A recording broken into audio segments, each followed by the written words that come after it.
I'm a primary care clinical pharmacist here in the Bay Area, and I work mostly with the Latino patients that have diabetes type 2.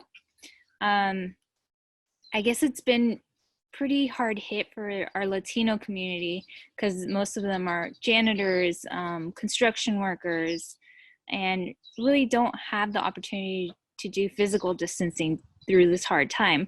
And on top of that, they're living in like a 1-bedroom apartment with like 6 people.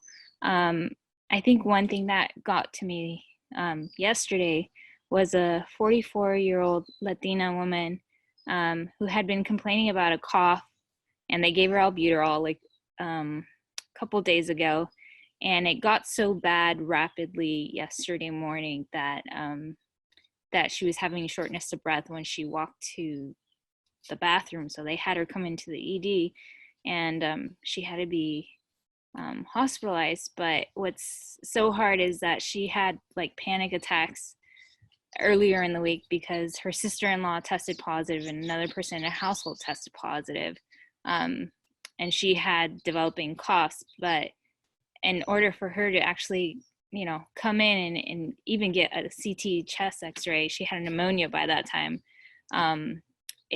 What is interesting is these people know they're positive, but until it gets really bad is when they could actually sometimes get the care. If I understood the question correctly, she was asking about tips on the Zoom meetings. Is that correct? Like how to run Zoom meetings and what to do? That's correct.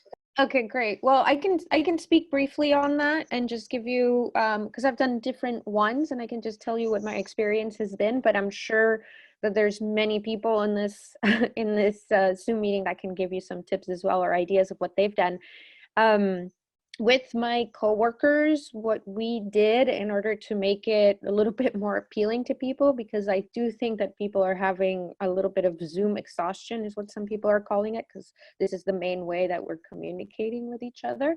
What I proposed to do was that we have drinks, and that tends to appeal to people more than just being stuck behind the computer and talking about work and how bad things are.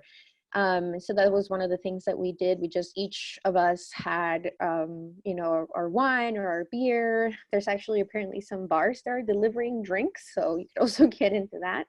And what we did is we did a little go around, and everybody was just saying how they were doing, how they were experiencing things. And of course, eventually, everybody started to talk about the concerns that they had at work and what we could do about it. So that's when we just I grouped up all of the comments that people were bringing up and kind of decided if we wanted to do something about the specifics that people were bringing up. So that's just one idea that I think could help depending on who the group of people is that you're trying to have a Zoom meeting with. Just again, trying to find a way for people to come together, to be connected, and just to have the conversations. And I was really happily surprised by how many people wanted to participate, despite, again, being on the computer all week long and then still trying to do one just to socialize. The sad thing in all of this is that we can't even protest right now. So we can't go out in groups and have any kind of formal or informal protests. Anybody have any thoughts? So the person talking about healthcare and how essentially a person has to be so sick to finally get care. I work at Kaiser Oakland. I'm a tech there, and it's absolutely true. It's really disgusting. And honestly, it's a thing that is pretty normal. It's how this healthcare system has been operating to begin with. We are really, really good at doing trauma emergency care, but when it comes to chronic care or caring on a daily basis, that's not how a healthcare system is set up. And it's something that I think we should have more conversations about, what healthcare actually looks like and how do we want care to look like for all of us. And then the second thing, just to note, from the last person saying that we can't meet up and demonstrate together. Today I participated in a car demonstration for homelessness, and it was a strange thing to do, but we were in our cars and we drove around circles and played radio and honked our horns and had our signs outside, and hoping that it's something is something that we can do bigger, and we should, I mean, if that's the only way that we can protest and be safe, we should be protesting that way for something that we care for, you know. So thanks. Hi, I just wrote in the chat that I was going to talk about the same thing as V did, that I was there today. And for people who are concerned about, everybody was really clear about keeping the 6 feet. People could write their own messages and tape them to their car windows, and they ran out. They were hoping 50 people would show up, 50 cars, and they had a lot more than that, so they ran out of signs. But it was almost like being in a funeral procession. People all had their headlights on. So clearly we did it in a place where it wasn't, this was like a test case to see how did it go. It was filmed. Brooke Anderson was there taking photographs. So it's mostly going to be put online. So it's not the same as being in a big protest together. But I thought it felt really good to do something, to be there, and everybody was honking horns, and it felt very powerful. And there were speeches made on the back of a truck, the truck bed, and in the DMV at the Coliseum. So there was plenty of space for everybody, and there was a lot of distancing. And so it felt the best we could do given this situation. And they're going to be rolling out more of that so people can be connected. I heard about it through Mums for Housing, but it was also put on by the Black Housing Union and ACCE. So if people are interested in that or creating their own, they could certainly connect with those folk. So this is just kind of going off of the comment about no form of protest. And just FYI, I'm in Chicago right now.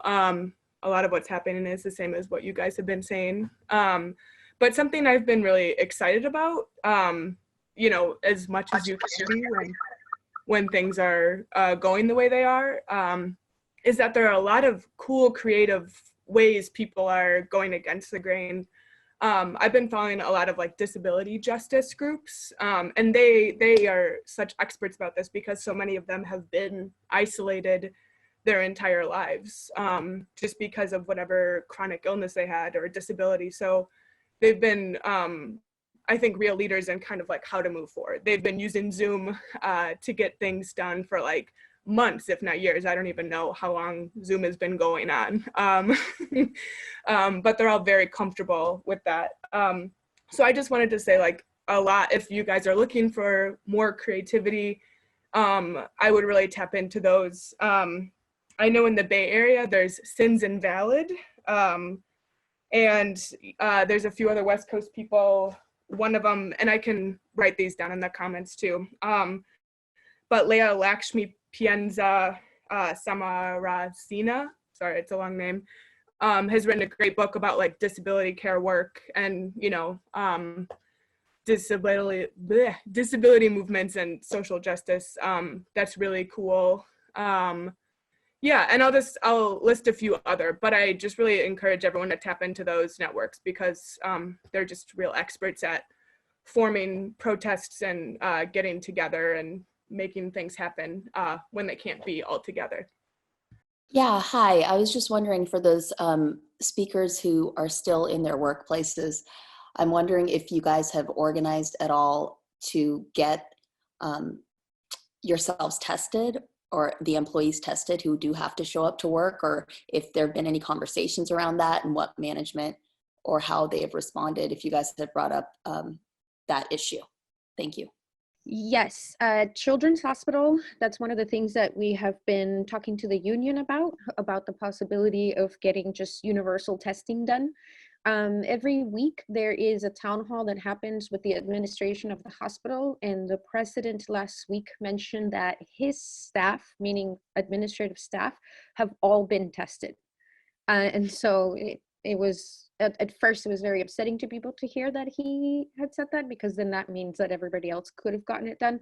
So that's one of the things that we're working on, is just making sure that the union can really ask for that. As far as I know right now, anybody who develops symptoms can actually go to the employee health office and get tested, but it's taking quite a while for people to get the results back.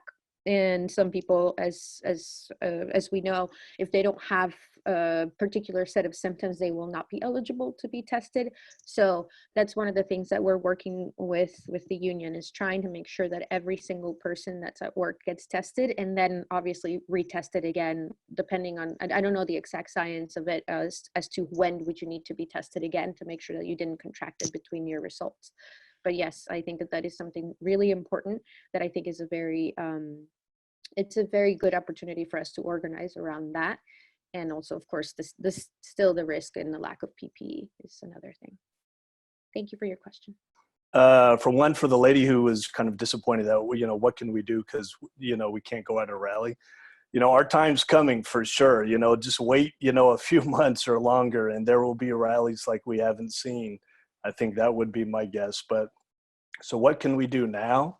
I mean, now it's okay, we're at home, okay, obviously, but take the time to network, talk with the people who we know, who are our friends, who are our family members, who do we know on Facebook, who do we know in the apartment building or the people we work with, and send them articles, try to have political discussions with them. And now we have opportunities to talk about what's going on in the world and the future we have that we haven't had in a long time. So I think now I kind of look at it as like a preparation, for what lies ahead. But I also wanted to say I used to be a bus driver, and I'm still in contact with a lot of people there. And initially, when this whole thing started, maybe 3 weeks ago, management and the union, of course, were slow to respond to the situation. But I have one friend, and she's been a bus driver for a while, and she heard on social media, the European bus drivers, they're having passengers get on the back door, and they're having free rides. So she just took it upon herself to do that, because that obviously made sense and no one else was giving any directions. And I think other people did the same thing for different reasons. So that to me was like the perfect idea of what we want to see is, people reacting to the void in leadership and trying to figure things out on their own, and not waiting for people. So unfortunately, right now, I think a lot of people who are bus drivers now are a little discouraged and worried about what's going on. I mean, we heard about I guess it's 50 workers now for MTA in New York have passed away. That's just mind-boggling. And the bus drivers know that. So they're all worried about it, but unfortunately they're kind of waiting, for someone else to make the first move. So I think one of the things I'm going to try to do, who knows if it's possible or not, is just create our own Zoom so people can begin to have these type of discussions and figure out what's possible. Okay, thank you. I had a question for some of the people in schools and in hospitals. I was wondering if what's been done to connect different sections of workers, like, between teachers and classified staff, or the janitors, if there's still people going into the schools, and if there needs to be PPE with that. And also, like, the same goes for in the hospitals, where I know at Johns Hopkins in Baltimore, the nurses were, grateful and kind of saying, yeah, we have enough PPE, I guess. But boy, the EVS, the janitors, they don't have anything, and that's a shame. And they, may not be sure how to organize for, a different section of workers who, they're not a part of. But if there's been other efforts and success where you guys are at bringing people together and trying to get protective equipment for everyone who needs it in a workplace. I've talked to quite a few people to see if they're interested in getting tested. And they say, well, we should probably get tested on a daily basis, but we know that there's a shortage, so to demand it is not even possible. And then other people have stated that they don't want to get tested unless they have symptoms, and like they're really sick, because the potential to get it again, who knows if that's possible. And we really don't want to go to the actual process of getting like the painful cotton swab up their nose and lodged into their throat and whatnot. So it's actually a mix. I don't think there's this passiveness right now where people care to get tested. They're just caring to take care of themselves and sharing masks, the cloth masks that people are making. And in relation to Jolene's question, if people are feeling like they can take care of themselves or take care of the EBS workers, it's not really, I don't really see that. I think that if you've made friends with someone in EBS or security or in CAT scan or something like that, then you might feel like someone is helping you out by giving you an extra mask for the day or giving you some glasses because they don't see you wearing protective eyewear. But for the most part, everyone's kind of talking more about how your direct manager in your department needs to be providing proper PPE, and it shouldn't be the department that you're currently working in to provide that.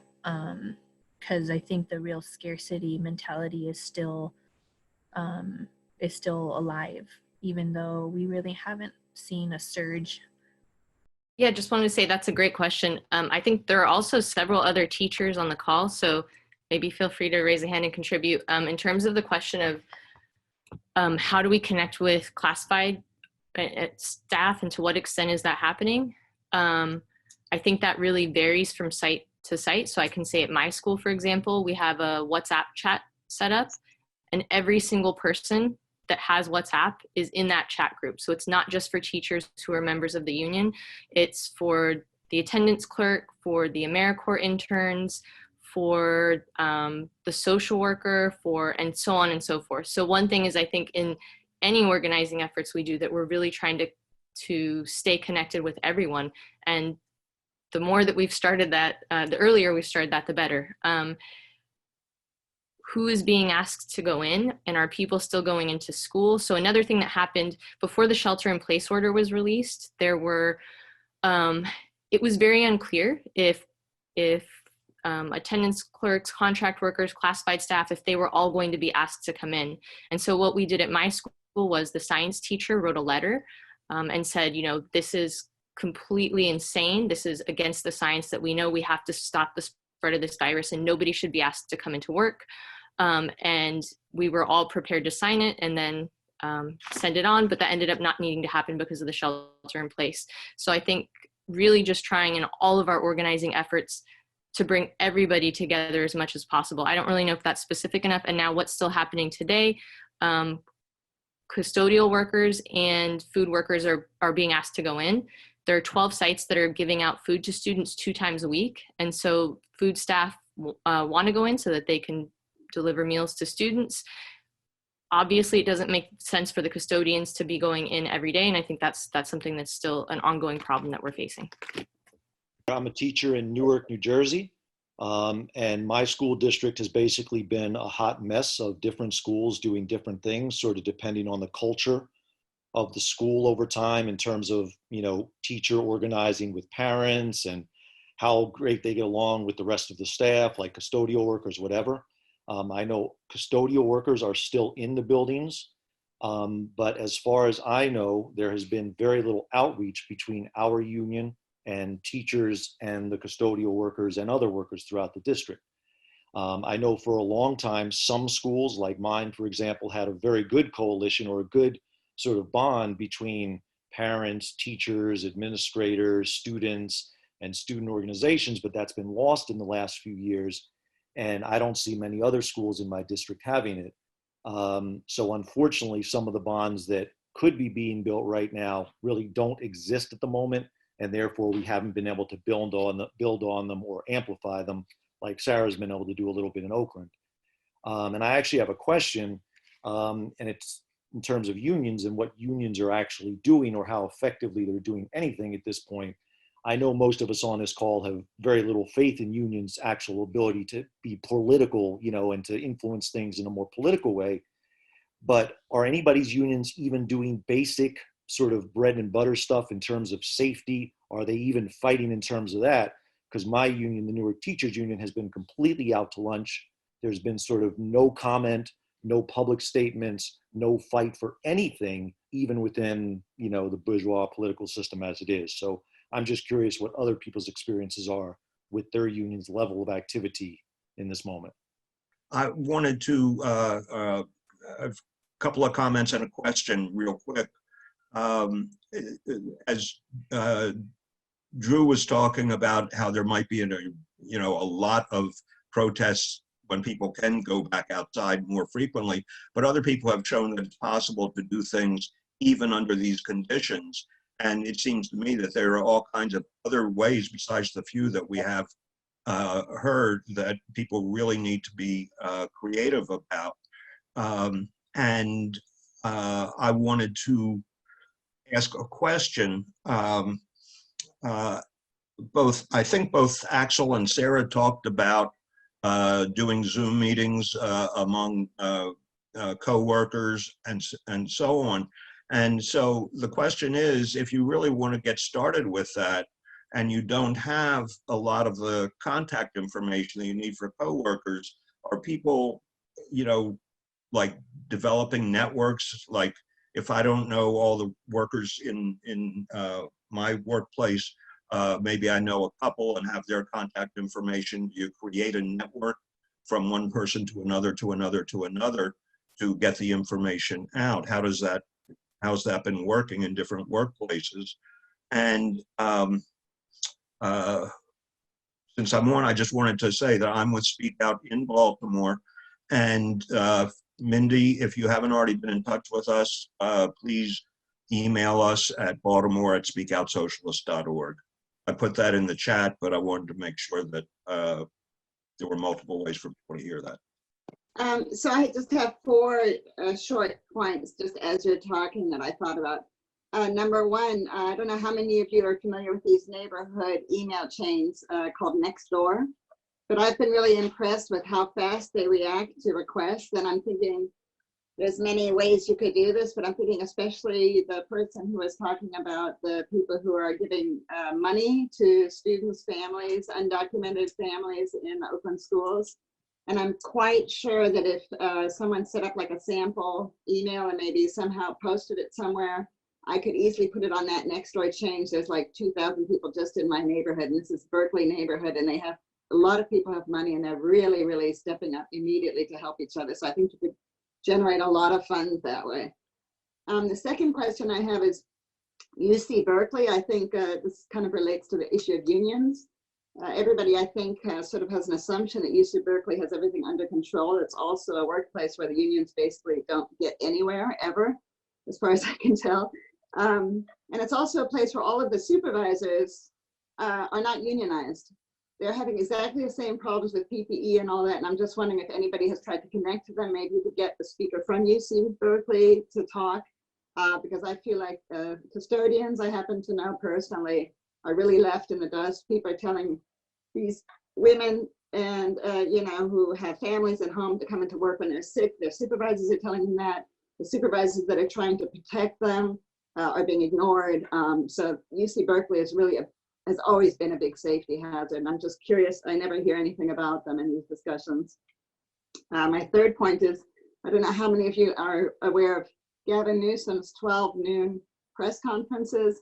He really seems to be, the state of California really seems to be trying to harness all this. They're trying to, I think, really be the leaders in all this. And I think a lot of the things that happen in California, there's a lot of people, I think, trying to solidify it so that it can be used as a model for the rest of the country.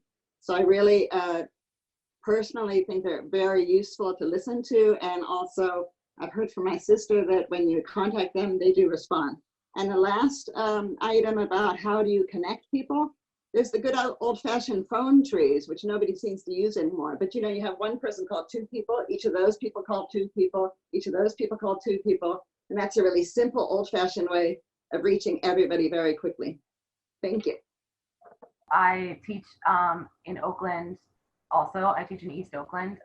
And so one thing is that what we're noticing is that there's a hugely disproportionate impact on our undocumented families because they can't access federal aid. and because accessing federal aid might put their legal status or their future legal status at risk. So there's just this totally like two-tiered system of that we see normally, but it's exacerbated now, where undocumented people have even less access to resources than they might normally. And then the other thing, this is partly in response to the question about like uniting different workers, is that we're something that I've been really pushing at my school is prioritizing wellness checks, and meaning just calling people and saying, hello, how are you? Do you have enough food? Do you have, it's just figuring out whether people have outstanding needs. And something that's happened is that we have this like kind of spreadsheet across the school with every kid on it. And those phone calls are now being made not just by classroom teachers, but by all different people that work at the school. So the receptionist and the attendance person and the intervention people. So all of these, like, whether or not people are, there's kind of this recognition that whether or not people are teachers, that all of the staff at the school are interfacing with families and have relationships with families. And so like there is this sense of like collective action, not as teachers necessarily, but as a staff, that like these are all our families and we should all be involved in like checking up on them and seeing if they're okay. And I also think that it has to do, I think that this is my first year at the school, so this isn't so much from my experience, but last year we went on strike, and the families at this school were very, very involved and on the picket line. And so I think for a lot of staff, it also feels, for teachers specifically, it also feels like we're trying to be there for them, but not as in the sense of charity, in the sense of like a reciprocity. Like, you showed up for us on the picket line and now you need something, and so we're trying to be here for you. So there is I do think that there are these kind of opportunities and things that are ways that people are relating to each other that are not typical. Yeah, I just wanted to respond to some things that the questions that people raised. I think, to me, the union's response and the perspective has really been to leverage the relationship that the top officials have with management.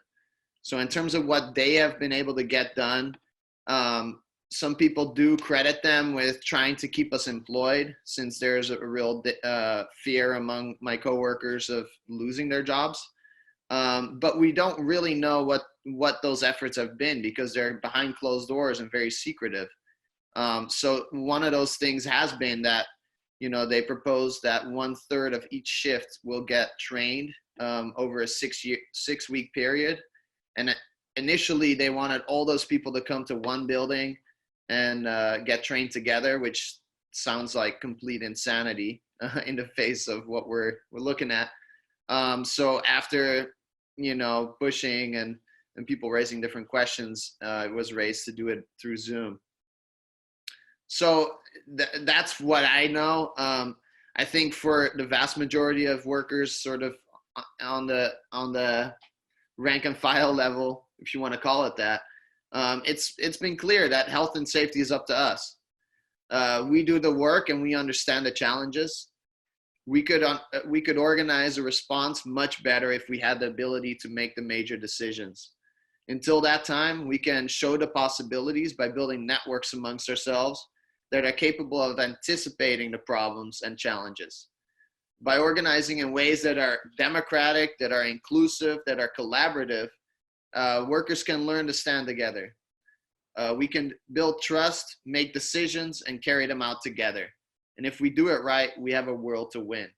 I really do believe that. I mean, the division between unions has shown that it's been extremely difficult for workers to come together across classifications. And that's been really the feedback that I've constantly have been hearing from people, because it's so refreshing that this Zoom meeting that we have, it's across unions.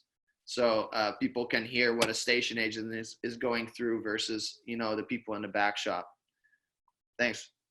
My comment is in response to someone who says that the unions, I guess he's kind of losing faith in his union. Our union actually has done a lot. Our unions are struggling because they are trying to keep our jobs, because our ridership is really down. There's hardly nobody on our transportation company, so there's a lot of low ridership. However, we have been fighting to make sure that we stay safe, fighting to get our PPEs. We're struggling with that. However, they have made a deal at this time to try to keep us away from each other. Some of us are actually, when we finish our shift a little bit before, a little less than 2 hours, we're actually just sent home with pay, just to keep us away from each other. And I think that's, I don't know how long it's gonna last, but it is a good move towards trying to protect us in a way so that we're not all in the same box together, in the same break room together. So at this time, that's what's going on with our union, that they've made a deal with the district to about an hour and a half before our shift. If our person comes in to relieve us, if our relief comes in, then we can leave. So our unions are doing a little bit. We're struggling. This is all new to everybody. So it's like really making these decisions are probably a little difficult for both sides. Yeah, just to go back and address some of the questions that were asked. The question of testing, what's going on with that at our workplaces? At our workplace, this was one of the questions that was asked early on, whether we were going to get tested or not, and it's still an ongoing process. There's talks, there's rumors that people might get tested in coordination with the city of Oakland, who's also, I guess, trying to do some testing, especially for those essential workers, especially like the field crews and stuff like that. So that's an ongoing process right now. We're supposed to have a department-wide discussion next week. So I think that'll be one of the questions that will be addressed. So we'll have to wait for that. The union's response, they have responded with basic demands, like, getting people to telecommute, getting people to get paid admin leave, as well as trying to get this list of essential workers, who they are and what they need to do exactly. That's still an ongoing process, obviously, because we haven't gotten that.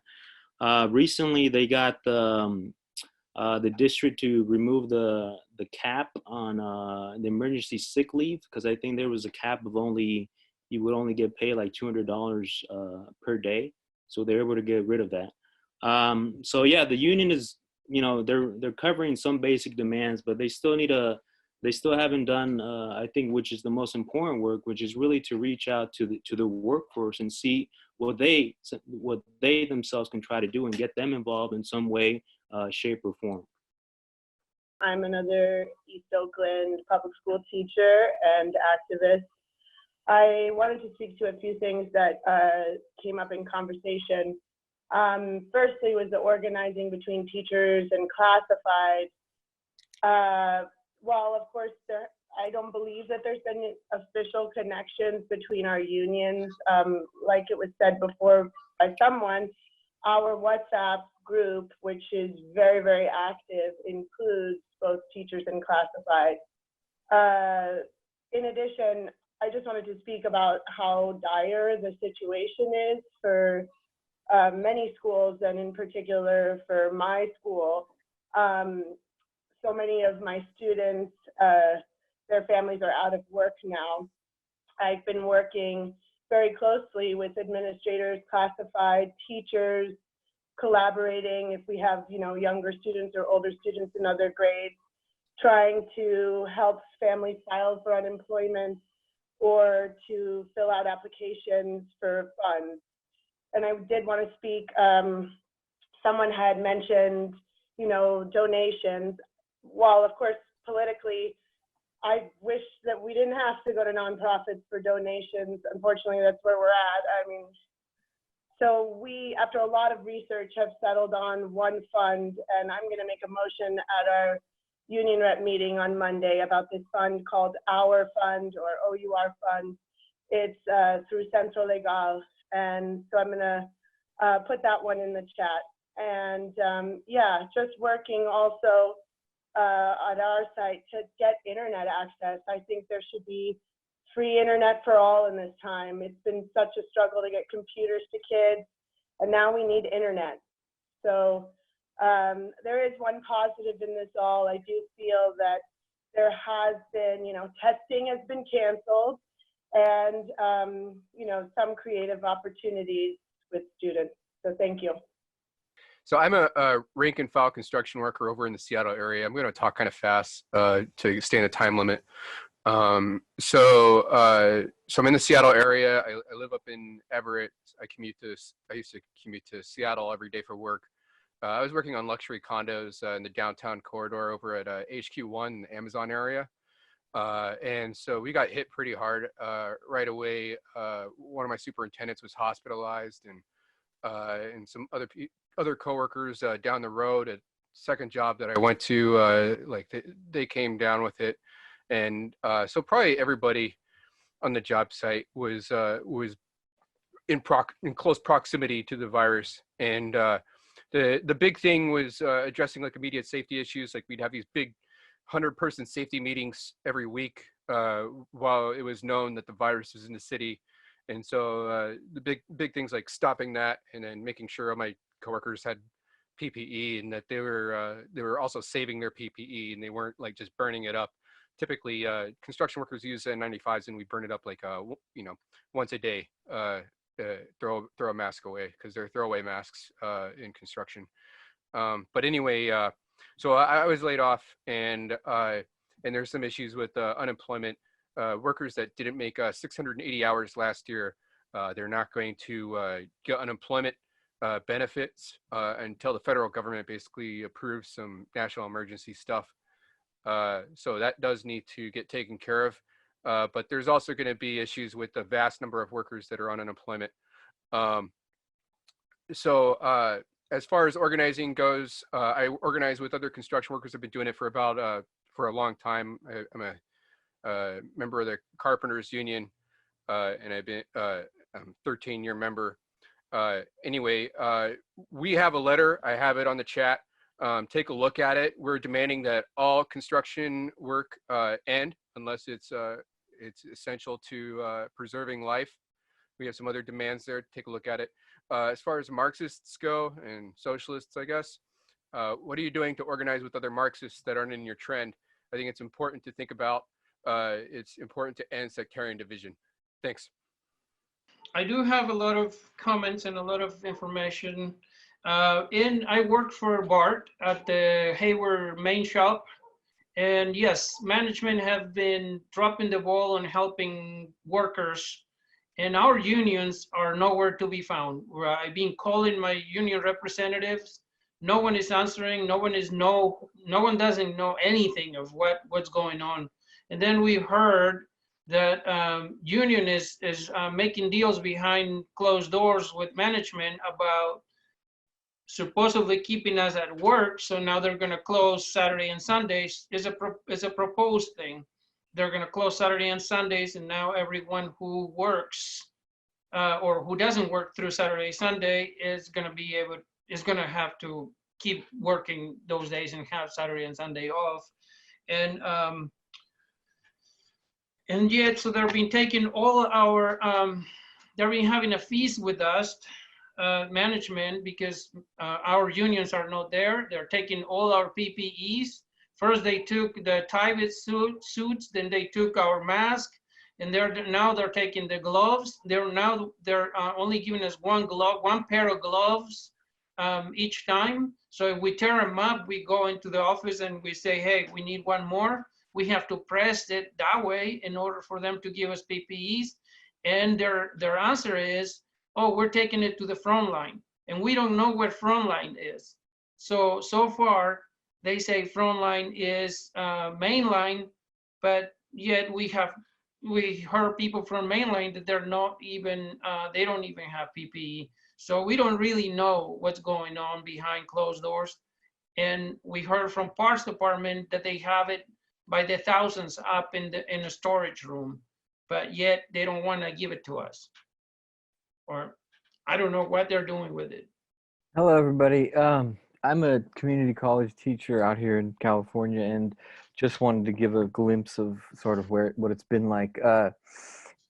Basically, I mean, even before this pandemic happened, there's been huge pushes to cut classes and increase the number of online classes, and now it's like, the administrators are having a party of celebration where they've forced people to rapidly go online, classes that shouldn't be online. They've congratulated faculty for how swiftly they've been able to do this, but meanwhile, it's been a total disaster for many and most of the students, being able to navigate the new material and so on. They've already told us that the wonderful news that the entire summer school will be online now. And so I can't help but think that this is a massive opportunity for them to accelerate all their plans. And I would be very surprised if we won't see similar things in other levels of education, in healthcare, and so on. But the other thing I wanted to say was, at the same time, it's been a period for a lot of people been able to slowly start to connect the dots. So I just want to address the idea that, people may not find an immediate way to express their outrage or those sorts of things. But when you turn on the news and you see around the country the lines that stretch for miles of people trying to wait to get the food pantry, or this line in Florida of unemployment checks amidst crops and massive farms across the country destroying their crops because they're not going to make enough profit. In California, they're destroying crops. In Florida, the dairy industry is dumping like 1 million gallons of milk a day because they don't want to flood it to the markets when the prices will go down too far and they can't figure out a way to make a profit. Same thing with chickens and so on. I mean, it's just the complete contradictions of the society, and their utter and complete failure amidst all this misery is very difficult for people to ignore. And so I think it's very possible, for people to start to make these connections. Thank you.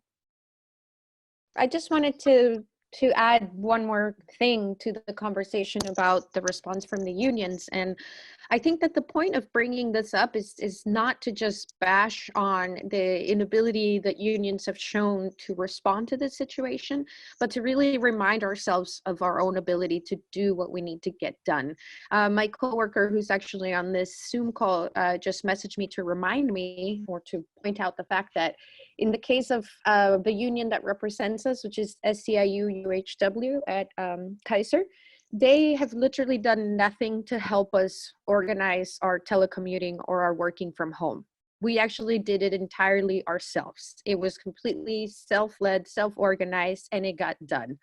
And what this means is, that we understand that the position of unions are really weak at the moment, especially because of the low membership that they have, but also because they really would much prefer to work as conduits with management as opposed to ask the membership, like was mentioned by Jose earlier, asking the membership, what do you guys think we need to do? That requires a lot more work and energy.